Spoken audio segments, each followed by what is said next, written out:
क्या कभी आपने ली हैं ये अबॉर्शन पिल्स? क्या कभी डॉक्टर की सलाह के बिना आपने अबॉर्शन पिल्स ली हैं? ये अबॉर्शन पिल्स डॉक्टर की सलाह के, डॉक्टर के सुपरविजन के बिना कभी भी नहीं लेनी चाहिए।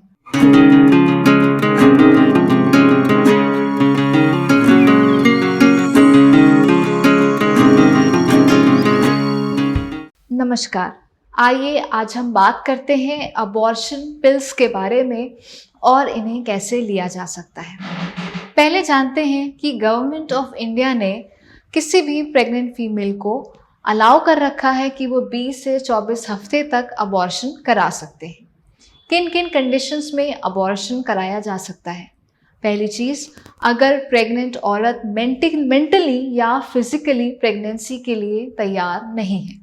दूसरा, अगर कॉन्डम का स्लिपेज हुआ है या ब्रेकेज हुआ है और उसकी वजह से प्रेगनेंसी हुई है तो भी आप इस प्रेगनेंसी को टर्मिनेट करा सकते हैं। अगर ये प्रेगनेंसी किसी रेप की वजह से हुई है तो भी आप टर्मिनेशन करा सकते हैं। अनमैरिड प्रेगनेंसी है तो भी प्रेगनेंसी का टर्मिनेशन हो सकता है। अब जानते हैं कि इस प्रोसीजर में क्या होता है। जब आप डॉक्टर के पास जाते हैं तो पहले वो आपका डेट से कैलकुलेट करता है कि आपकी प्रेगनेंसी कितनी बड़ी है। ये डेट आपके पीरियड्स के फर्स्ट डेट से निकाली जाती है। उसके हिसाब से हम देखते हैं कि रफली आपकी प्रेगनेंसी कितनी एडवांस हो गई है या किस जेस्टेशनल एज पर है। उसके बाद हम आपके बेसिक पैरामीटर्स चेक करते हैं, जैसे पल्स रेट और बीपी। अगर आपको टर्मिनेशन का आपने मन बना लिया है तो फिर इसके बाद हम अल्ट्रासाउंड ज़रूर करवाते हैं। अल्ट्रासाउंड 2 वजहों से कराया जाता है। पहली चीज़, कंफर्म करने के लिए कि प्रेगनेंसी कितनी बड़ी है, और दूसरी चीज़, कहीं एक्टोपिक प्रेगनेंसी तो नहीं है। एक्टोपिक प्रेगनेंसी का मतलब है कि बच्चा बच्चेदानी में ना चिपक के कहीं और जाके चिपक गया है, जो कि ज़्यादातर फेलोपियन ट्यूब्स या नलों में होता है या अंडाशय में। ऐसी सूरतों में दवाई नहीं दी जा सकती है और अलग तरीके का ट्रीटमेंट करना पड़ता है, क्योंकि इस तरीके की प्रेगनेंसी बहुत ही जल्दी अंदर ही अंदर फट जाती है और इंटरनल ब्लीडिंग होने लगती है। तो पहले तो एक्टोपिक प्रेगनेंसी रूल आउट करने के लिए हम एक अल्ट्रासाउंड कराते हैं। जब अल्ट्रासाउंड से भी आपकी डेट मैच करने लगती है तो फिर हम डिसाइड करते हैं कि आपके लिए क्या पिल्स ठीक रहेंगी या फिर सर्जिकल अबॉर्शन या डीएनसी।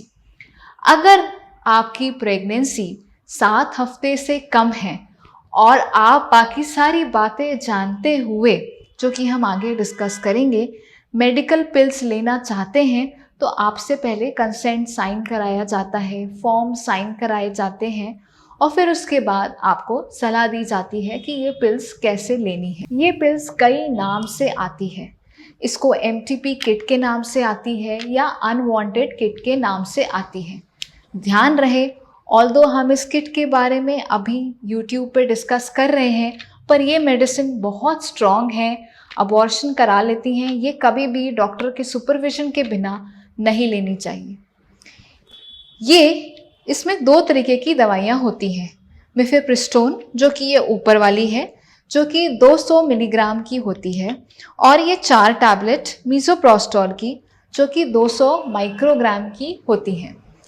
जो मिफेप्रिस्टोन होती है ये प्रेगनेंसी को स्टॉप कर देती है या वहीं पे रोक देती है।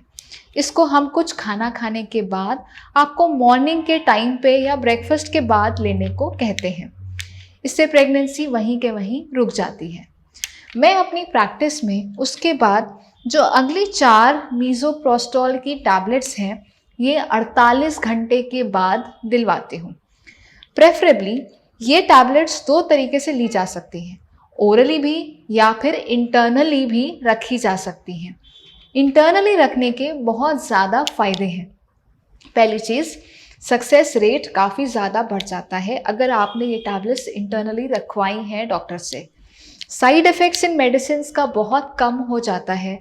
ये साइड इफ़ेक्ट्स होते हैं जैसे कि आपको बुखार चढ़ना, कपकपी छूटना, लूज मोशंस होना या बहुत ज़्यादा पेट में दर्द होना। ये सारे कॉम्प्लिकेशंस ये मेडिसिन करा सकती हैं। अगर ये दवाइयाँ इंटरनली रखी हैं तो ये कॉम्प्लिकेशंस भी बहुत कम हो जाते हैं और इसका इफेक्ट जल्दी से आता है। तो अगर आपने मिफेप्रिस्टोन मॉर्निंग में ली है ब्रेकफास्ट के बाद, तो उसके ठीक 48 घंटे के बाद प्रेफर किया जाता है कि ये चारों टैबलेट्स इंटरनली रख दी जाएं। इंटरनली रखने के बाद हम पेशेंट को आधे घंटे के लिए लिटाते हैं, जिससे कि मेडिसिन डिसॉल्व हो जाए और इफेक्ट करना चालू कर दे।